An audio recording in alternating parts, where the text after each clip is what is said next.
Hola!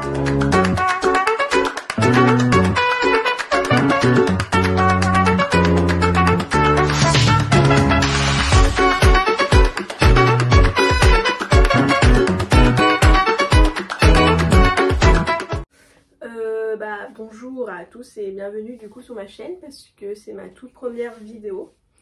Donc une vidéo que je vais consacrer à la licence, enfin à mon parcours de licence. Donc c'est-à-dire la licence LLCER espagnol. Du coup pour vous expliquer un peu ma vidéo, je vais d'abord me présenter en 2-3 mots parce que du coup c'est ma toute première vidéo. Expliquer un peu mon parcours scolaire, genre comment je suis arrivée jusqu'à cette licence. Et du coup mon expérience dans la licence, donc je dis bien mon expérience parce qu'en fait d'après ce que j'ai compris, la licence elle n'est pas du tout pareille partout. Parce que j'ai des connaissances à Paris et à Orléans sur cette licence et en gros ça n'a pas l'air du tout de fonctionner trop pareil. Donc à la fin on a le même diplôme mais il y a des différences de modalités, enfin niveau matière etc. Donc j'ai tout parlé pour moi, après du coup je vais vous parler un peu de la fac, etc. Pour me présenter, donc je m'appelle Maya, j'ai 22 ans, je vais avoir 23 ans cette année. Je suis du coup étudiante et j'habite dans la région centre. Et du coup j'ai fait mes études à Tours, donc pour ceux qui connaissent. Donc voilà. Donc la licence LLCER espagnol, ça veut dire langue, littérature, civilisation étrangère et régionale. Donc du coup spécialisée dans l'espagnol. Donc c'est dans la langue espagnole, donc ça veut dire que ça regroupe l'Amérique latine et du coup l'Espagne. Donc du coup j'ai commencé par mon parcours scolaire. J'ai fait un bac scientifique.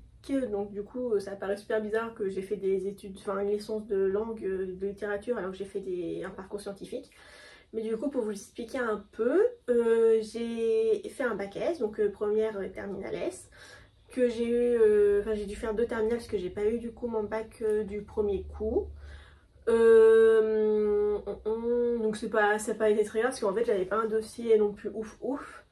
Et c'est-à-dire que le fait d'avoir redoublé au début, tu loupes le bac, t'es là, c'est la mer à boire, enfin j'étais dans un état pas possible.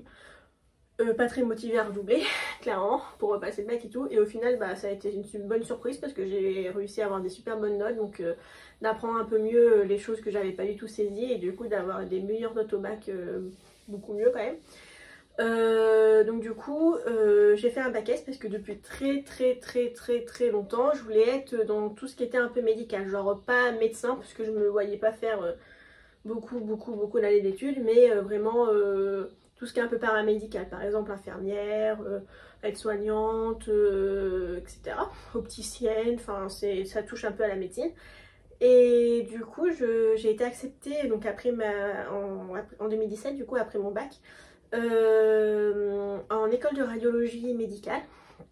Donc du coup ça touche scanner, radio, IRM, etc. Donc que j'ai arrêté au bout d'1 an.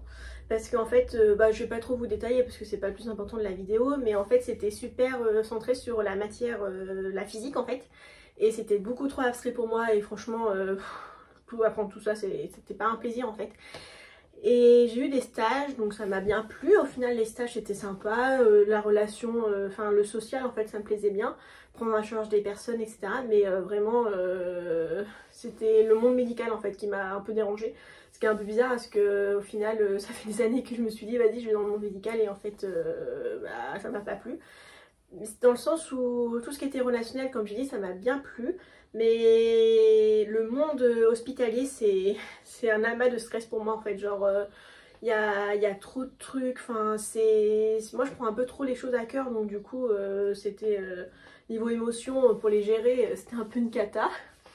Du coup, j'ai arrêté au bout d'1 an.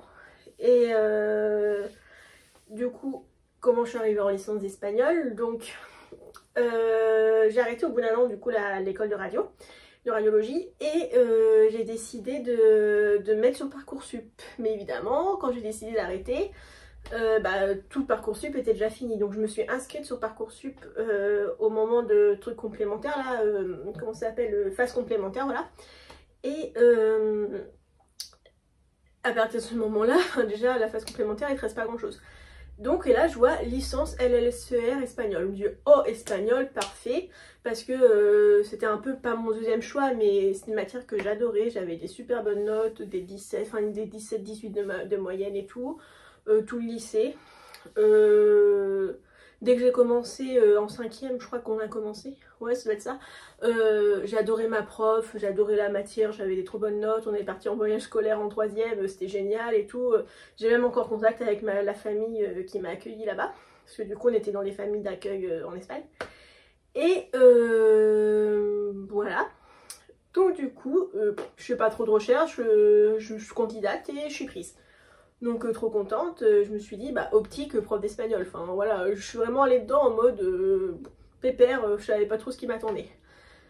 Je commence à faire des recherches et là je trouve pas grand chose quoi, genre il y a pas trop de personnes qui ont fait des vidéos dessus, enfin il y a beaucoup qu'on fait sur LCR anglais, mais du coup comme j'ai dit ça diffère et tout, pas beaucoup de trucs quoi. Puis les débouchés, enfin je voyais prof d'espagnol, un peu de tourisme etc, mais voilà. Je me dis bah de toute façon je sais pas trop donc allez j'y vais. Donc j'arrive et tout là-dedans, donc du coup j'ai commencé à vous parler de la licence en elle-même à Tours, parce que bah, c'est là où j'ai été, donc c'est mon expérience. Quand on arrive à la fac, donc ce qu'il faut savoir c'est que cette licence, quasiment, il y a quelques matières qui changent, mais quasiment toutes les matières sont faites en langue espagnole, donc de A à Z, la présentation de la pré-rentrée, c'était tout en espagnol, enfin vraiment c'est l'espagnol, on plonge direct dedans. Donc quand on est habitué à un espagnol de lycée, bah là on se rend compte c'est complètement autre chose. On comprend, bah, quand on a un bon niveau au lycée on comprend, mais il y a quand même des... faut s'accrocher parce qu'ils vont vite, ils font comme si vraiment on était natif. Enfin, j'abuse un peu, mais vraiment faut avoir quand même, faut bien parler. Moi je suis arrivée, comme je vous dis, enfin tout le monde arrive avec un niveau lycée, à part ceux qui sont natifs ou qui ont fait des années en Espagne ou je sais pas, mais on arrive tous avec un niveau lycée, donc faut pas s'inquiéter quand le premier jour vous avez la moitié des phrases que vous comprenez pas. Donc j'ai pas fait de papier là pour vous présenter, donc j'espère que je vais pas me tromper. Mais du coup, pour cette fac, on avait 4 modules. Donc des modules qui regroupent littérature, civilisation. Donc en fait on avait deux types de littérature, deux types de civilisation. Donc c'est-à-dire civilisation Espagne, littérature Espagne et la même chose pour l'Amérique latine. Donc du coup c'était un peu spécialisé, on avait du français, donc ça s'appelait français mais c'était savoir faire des synthèses en fait. Donc très utile pour faire des fiches, mais perso moi synthétiser des fiches c'est un peu compliqué. On avait quoi d'autre? Ah oui, donc ça c'était dans les 2 premiers modules, donc il y avait grammaire, espagnol, donc là on apprend des trucs, on croit, en fait, on croit savoir trop bien parler espagnol au lycée, et là en fait on se rend compte qu'on fait des phrases. Les profs, après ça dépend les profs qu'on a, mais moi je sais que je pouvais faire des phrases où parler, les profs ils me corrigeaient pas. Donc ça se trouve je faisais des grosses fautes de grammaire, mais on me corrigeait pas. Donc bah, pour moi je parlais super bien. Donc la grammaire en première année ça a piqué, parce qu'on se rendait compte, ah ouais je disais ça mais en fait c'est pas du tout comme ça. Donc après on comprend, mais si tu veux parler un bon espagnol, bah tu comprends pas forcément. Donc il y a 2 matières de traduction, je pense que ça doit s'appeler pareil partout, donc thème et version. Donc le thème c'est la traduction du français à l'espagnol et la version c'est l'inverse, de l'espagnol au français. Donc bah voilà, j'ai pas trop kiffé ces matières là, j'ai pas eu des notes folles, enfin en fait on changeait de prof tout le temps à chaque semestre quasiment. En fonction des 3 années, on changeait tout le temps de prof, donc il y a des fois j'arrivais mieux, je dis on, mais moi j'arrivais mieux qu'avec certains profs et certains textes. Ensuite, on avait un module libre, donc là c'est les 2 premiers modules que je vous ai parlé, avec civilisation, traduction, français, c'est dans les premiers modules, et le 3e module en fait il était libre. C'était un truc tout nouveau quand je suis arrivée à la fac, ça venait tout juste de se créer. Et donc on avait plein de choix, donc soit on faisait un module qui était présent dans une autre filière, donc par exemple anglais, donc les gens faisaient les matières des autres de la filière anglaise dans ce module. Et moi j'ai pris, ça s'appelait comment? Langue et éducation. Parce que bah, ça me plaisait bien, et puis je me dis pour être prof d'espagnol, langue et éducation, bah, c'est bien, éducation, langue, ça correspond totalement. Donc du coup ces matières là étaient en français parce que vraiment on était mélangés avec tous les L1. Donc c'était vraiment en français. Donc c'était la seule matière, il me semble. Oui, oui, ça doit être ça. Et donc c'était c'était un choix que j'avais fait, donc c'était de la didactique, c'était l'histoire de tout ce qui est le système scolaire depuis 1500 quoi.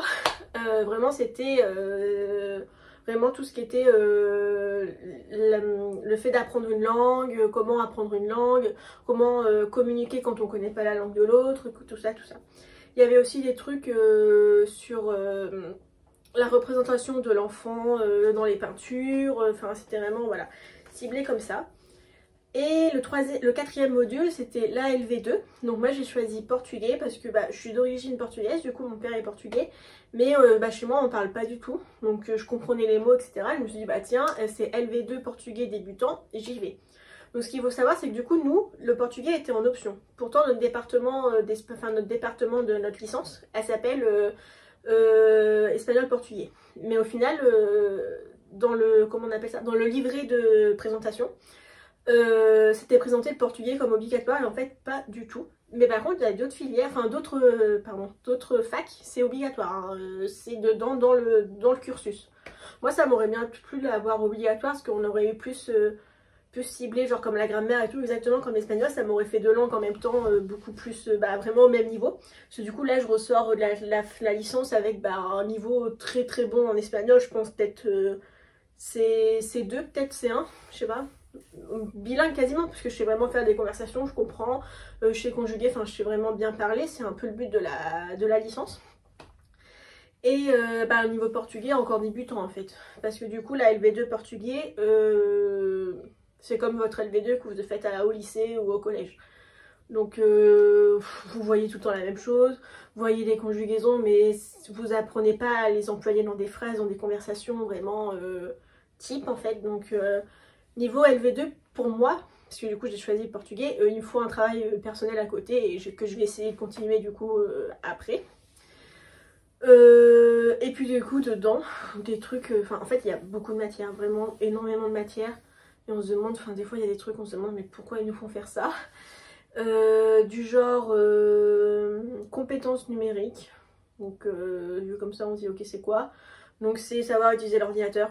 Donc en gros savoir utiliser Word, savoir utiliser PowerPoint, savoir utiliser Excel.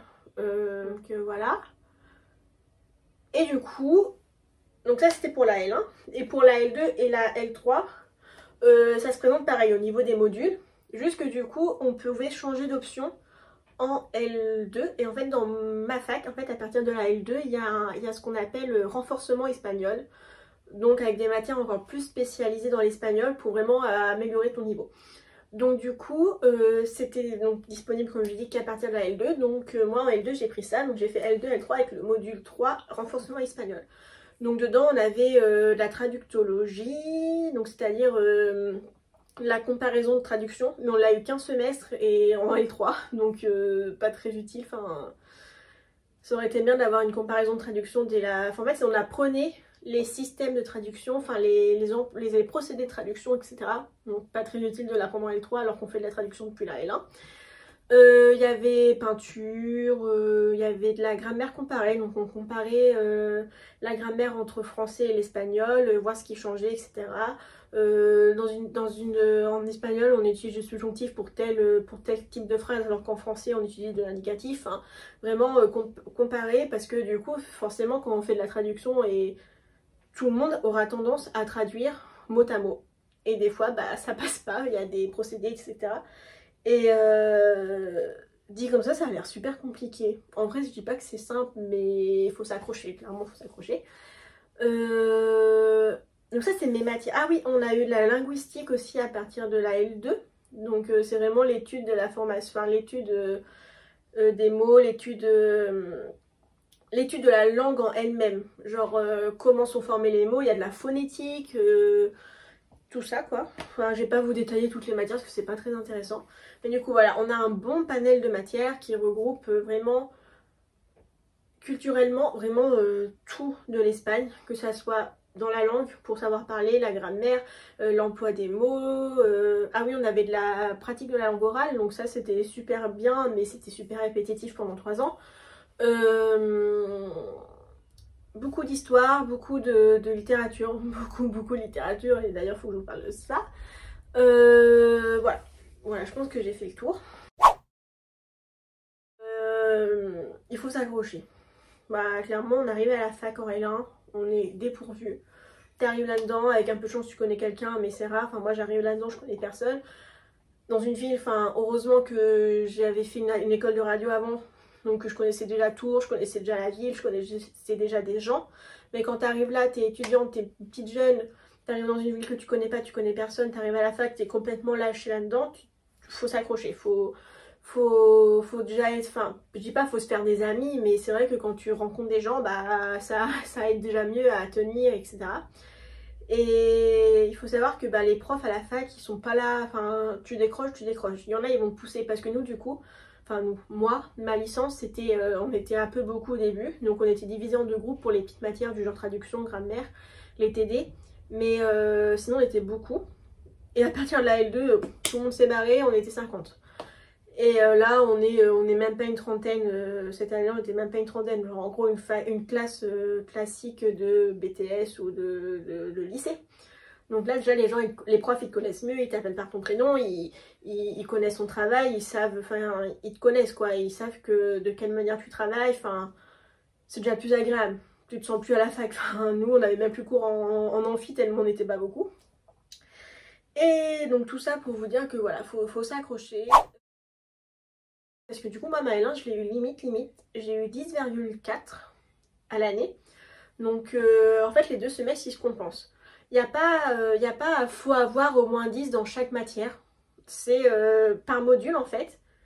Si vous avez 10 au module, vous avez validé le module. Donc, même si vous avez des matières négatives dans le module, vous n'avez pas à les rattraper. Et si à l'année, de façon, si au semestre, votre moyenne générale, elle est plus de 10, vous n'avez rien à rattraper, même s'il y a des matières négatives dedans. Et donc moi, mon premier semestre, je l'ai eu à 9,80. Enfin, je l'ai eu. Il était à 9,94, ils me l'ont passé à 10 avec la commission pour me le valider. Et le deuxième, je l'ai eu à 10... à 10,4. Ouais, c'est ça. Et à l'année, du coup, j'ai eu 10,2. Ouais, c'est ça. Donc vraiment très très limite. Je vous dis, j'avais des notes un peu catastrophiques en L1. Hein. Genre, merci le portugais qui m'a totalement sauvée. On va dire... on passe un peu, enfin c'est vrai, hein, les profs ils nous le disent en plus, mais c'est la vérité, on passe un peu les années en des fois de justesse comme j'ai fait en L1, mais j'ai complètement évolué après donc ça va, mais sans forcément connaître, hein, sans forcément avoir bien appris. Un truc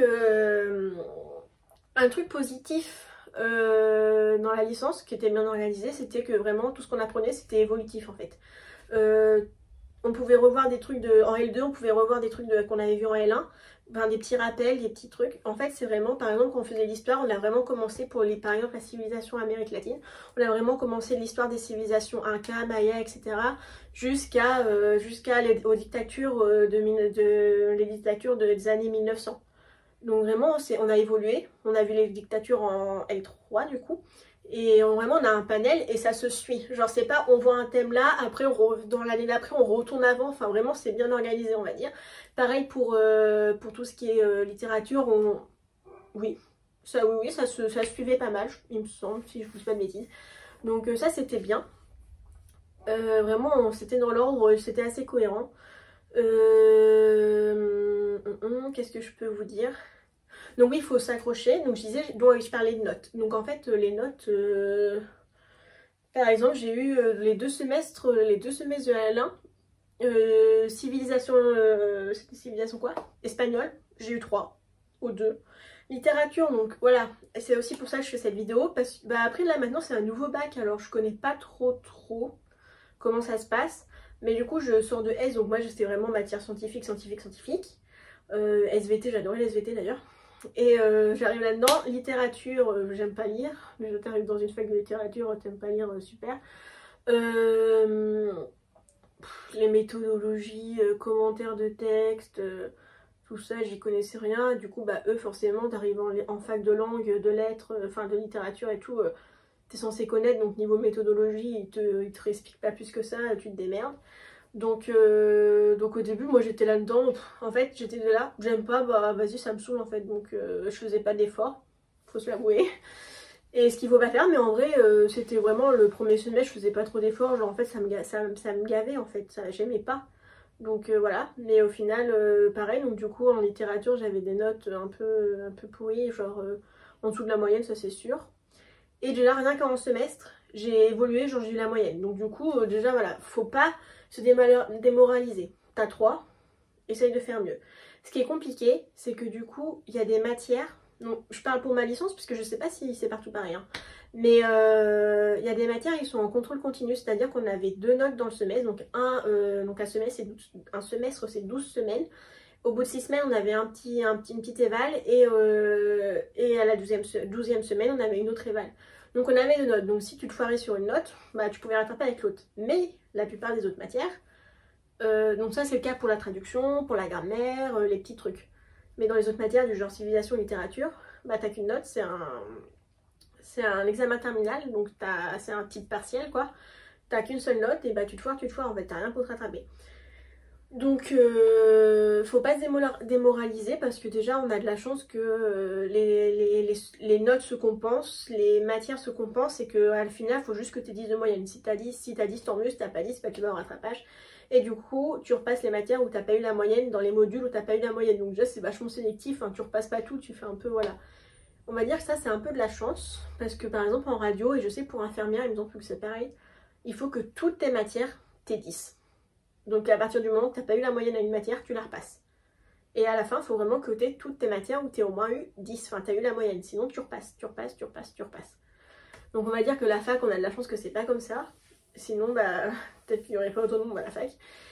Et peut-être que j'aurais pas eu ma L1 et que je serais encore en L2 aujourd'hui. Ou je sais même pas où je serais. Voilà. Donc voilà, pour vous dire, ma L1, je l'ai eu limite. C'est pas pour ça que vous êtes nuls. C'est pas pour ça que voilà, faut se démoraliser. Enfin... faut pas s'inquiéter. Ensuite, en L2, donc je vais accélérer parce que je vais pas vous répéter tout le temps. En L2, j'ai eu bah voilà, la preuve que ça évolue. J'ai eu mon année avec mention, assez bien. Donc voilà, il y a eu le Covid, donc au début un peu compliqué. On va dire heureusement que j'ai des super potes. Je me suis fait des copines à la fac, on a un super bon groupe et l'entraide, franchement ça a beaucoup aidé. Donc un petit rappel à la fac, enfin dans des facs comme ça, dans des licences comme ça, rentrez pas en compétition en fait, parce que il n'y a pas de compétition. Tu travailles pour toi, tu travailles pas pour battre les autres. Genre on s'en fout que tu sois la meilleure de la classe ou pas la meilleure de la classe. Ton but c'est de te faire un bon dossier parce qu'après une licence tu fais un master, parce que juste avec une licence t'as pas grand chose.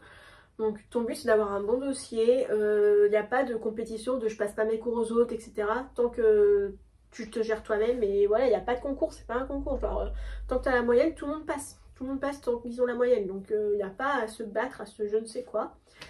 Donc faites-vous des amis, franchement c'est comme ça que vous profitez à mort. Enfin moi je suis un peu dégoûtée parce que du coup au milieu de la L2 Covid, super Covid merci, du coup bah moitié de licence en distance quoi clairement. Mais voilà je me suis fait des super copines en L1 que du coup j'ai gardé toute la licence et que bah du coup encore aujourd'hui. Et bah vraiment on s'est vachement entraidé. Je pense que vraiment le distanciel ça n'a pas forcément aidé pour tout le monde. Mais nous on a bien réussi, on s'est bien entraidé. En fait ce qu'on a fait, c'est qu'on se partageait les cours surtout. Enfin voilà, genre faut vraiment se dire c'est pas chacun pour sa peau quoi, aidez-vous. Peut-être que voilà, une personne qui va louper un cours, bah vous allez lui prêter le vôtre.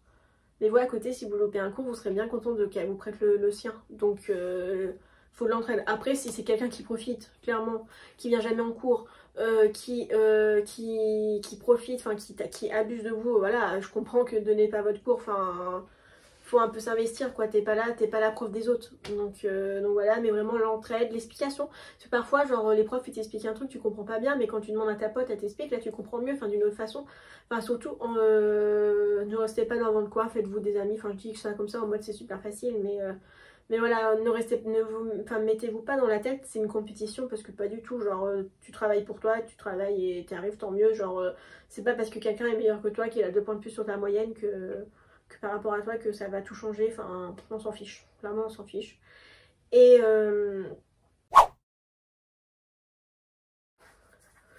pour ce qui est de la poursuite, on peut faire énormément de trucs, enfin je vais pas vous présenter parce que déjà moi je suis un peu perdue donc je vais pas vous présenter grand chose.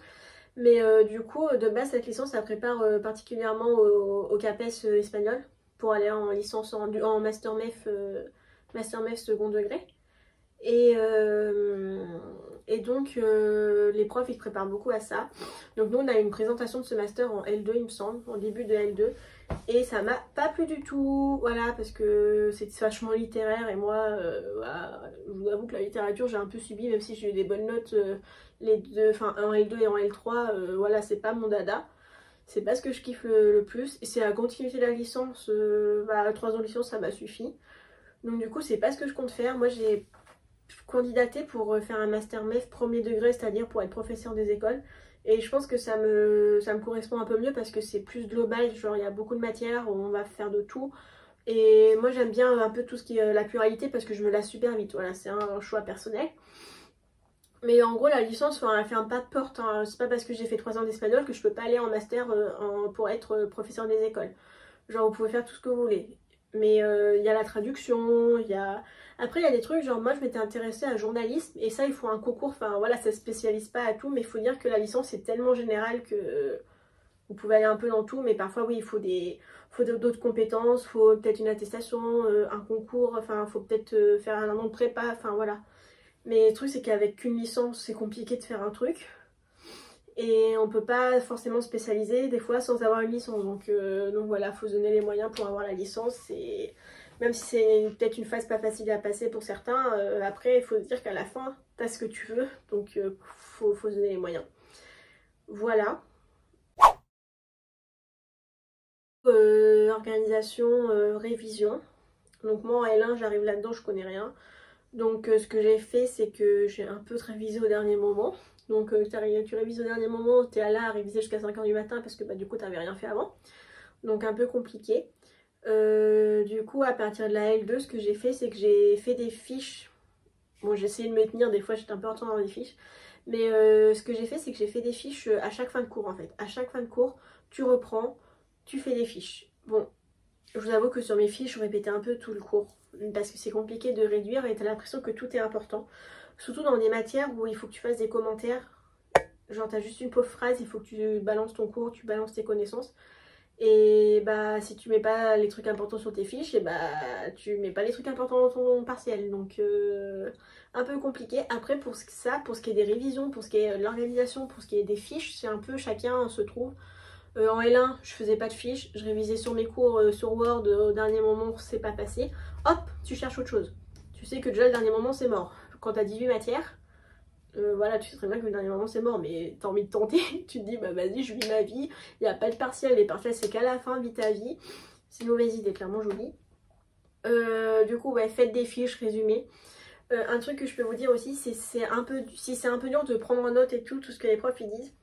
Alors faut demander l'autorisation, parce que voilà, mais si vous le faites vraiment pour vous personnel, normalement voilà c'est pour votre bien, vous n'allez pas diffuser les cours des profs sur internet, mais enregistrer les cours. Moi ce que je faisais c'est que j'enregistrais les cours, la voix des profs, et dès que je me perdais, je regardais à combien j'étais sur mon enregistrement, et je notais sur mon Word perdu, je sais pas, à 13 minutes 45, hop, et après hop je reprenais, du coup le soir ou dans la semaine, je reprenais l'enregistrement au moment où je me suis perdue, et je recopiais du coup ce que j'avais pas saisi. Et ça c'est bien parce que ça vous fait des cours super complets. Et surtout pendant le confinement là, ça a beaucoup aidé parce qu'en fait t'es super vite déconcentré quand t'es à la maison. T'as plus tendance à lâcher parce que bah t'as pas compris un mot, t'as perdu une phrase, oh bah vas-y c'est bon ça me saoule et tout et puis t'arrêtes. Et voilà, donc vraiment ce que je peux vous conseiller c'est de pas lâcher. Moi je remercie énormément mes copines d'avoir été là. Genre ça m'a fait apprécier la licence, je vous avoue, parce que c'est pas... J'adore l'espagnol, j'ai adoré l'espagnol, c'est vraiment, je suis super contente d'être limite bilingue. C'est une langue que j'adore et tout. Le portugais, je suis un peu déçue de... bah, je comprends grave, je comprends de ouf, mais je vais pas être capable de faire une conversation de ouf avec quelqu'un, ce qui m'embête parce que du coup, je suis d'origine portugaise, je suis là, je sais même pas trop parler. Mais vraiment pour l'espagnol c'est vraiment top, vraiment faut s'accrocher. Comme j'ai dit, la grammaire c'est compliqué, c'est chiant, tu vas te taper des mauvaises notes, mais c'est super, super important et puis au final tu retiens. Enfin moi des fois je suis là, ah oui ça je sais, faut mettre du subjonctif.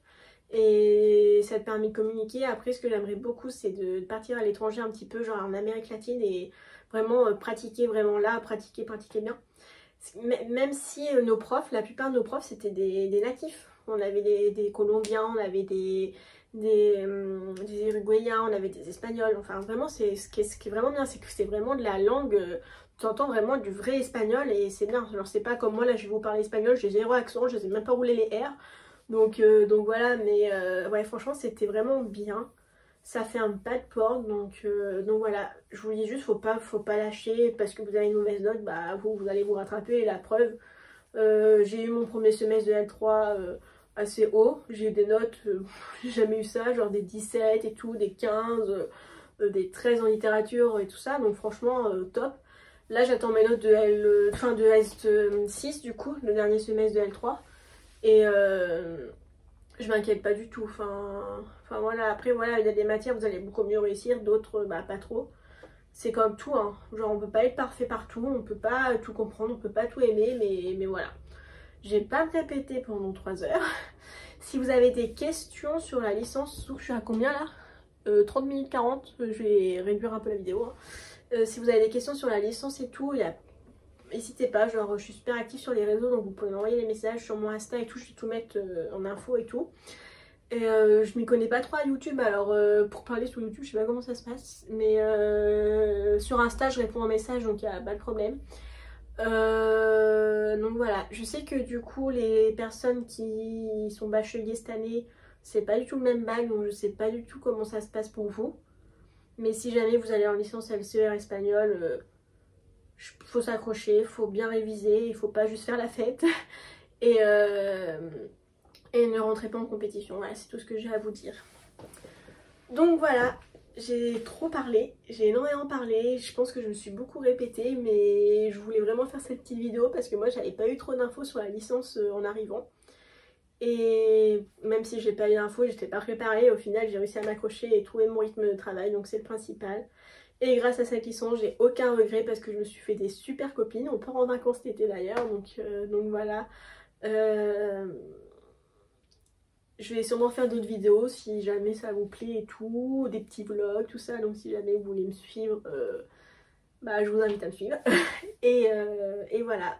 Bisous!